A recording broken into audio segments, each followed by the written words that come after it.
राधे राधे भक्तजन। भगवत गीता के 8वें अध्याय से भगवत प्राप्ति के बारे में बताया गया है।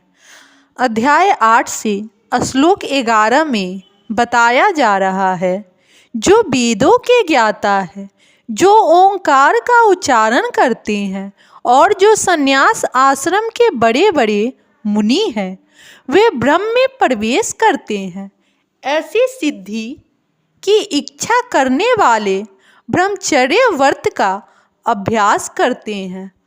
अब मैं तुम्हें वह विधि बताऊंगा जिससे कोई भी व्यक्ति मुक्ति लाभ कर सकता है। अब इस श्लोक का विस्तार में अध्ययन हुआ है। श्री कृष्ण अर्जुन के लिए षष्ठ चक्र योग की विधि का अनुमोदन कर चुके हैं, जिसमें प्राण को भौहों के मध्य स्थिर करना होता है।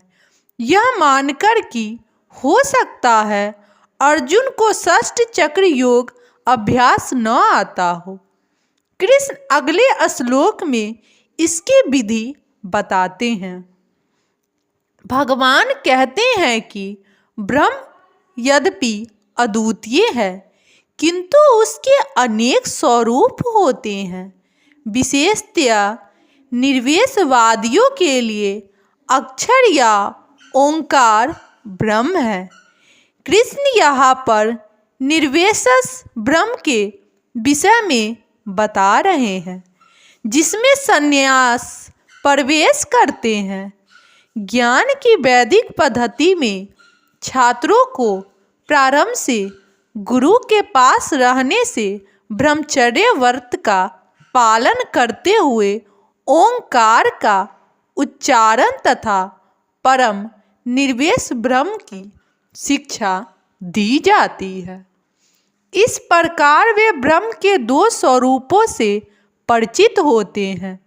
यह प्रथा छात्रों के आध्यात्मिक जीवन के विकास के लिए अत्यावश्यक है, किंतु इस समय ऐसा ब्रह्मचर्य जीवन मतलब अविवाहित जीवन बिता पाना बिल्कुल संभव नहीं है। विश्व का सामाजिक ढांचा इतना बदल चुका है कि छात्र जीवन में प्रारंभ से ब्रह्मचर्य जीवन बिताना संभव नहीं है।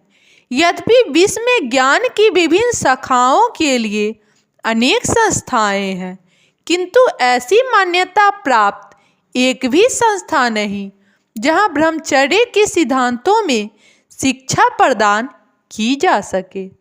ब्रह्मचर्य के बिना आध्यात्मिक जीवन में उन्नति कर पाना अत्यंत कठिन है। अतः इस कलयुग के लिए शास्त्रों के आदेशानुसार भगवान चैतन्य ने घोषणा की है कि भगवान कृष्ण के पवित्र नाम हरे कृष्ण कृष्ण कृष्ण हरे हरे, हरे राम राम हरे हरे के जप के अतिरिक्त परमेश्वर के साक्षात्कार का कोई अन्य उपाय नहीं है। अब श्लोक 12 में बताया जा रहा है, समस्त इंद्रियों क्रियाओं से विरक्ति को योग की स्थिति योग धारणा कहा जाता है। इंद्रियों के समस्त द्वंद्वों को बंद करके तथा मन को हृदय में और प्राणवायु को सिर पर केंद्रित करके मनुष्य अपने को योग में स्थापित करता है। अब इस श्लोक का विस्तार में अध्ययन हुआ है। इस श्लोक में बताई गई विधि से योगा अभ्यास के लिए सबसे पहले इंद्रिय भोग के सारे द्वार बंद करने होते हैं। यहाँ प्रत्याहार अथवा इंद्रियों विषय से इंद्रियों को हटाना कहलाता है। इसमें ज्ञानेंद्रियां नेत्र, कान, नाक, जीभ तथा स्पर्श को पूर्णतः बस में करके उन्हें इंद्रिय तृप्ति के लिप्त होने नहीं दिया जाता। इस प्रकार मन में हृदय में स्थिर परमात्मा पर केंद्रित होता है और प्राणवायु को सिर के ऊपर तक चढ़ाया जाता है। इसका विस्तृत वर्णन 6ठे अध्याय में हो चुका है, किंतु जैसा कि पहले कहा जा चुका है, अब यह विधि व्यवहारिक नहीं है। सबसे उन्नत विधि तो कृष्ण भावनामृत है।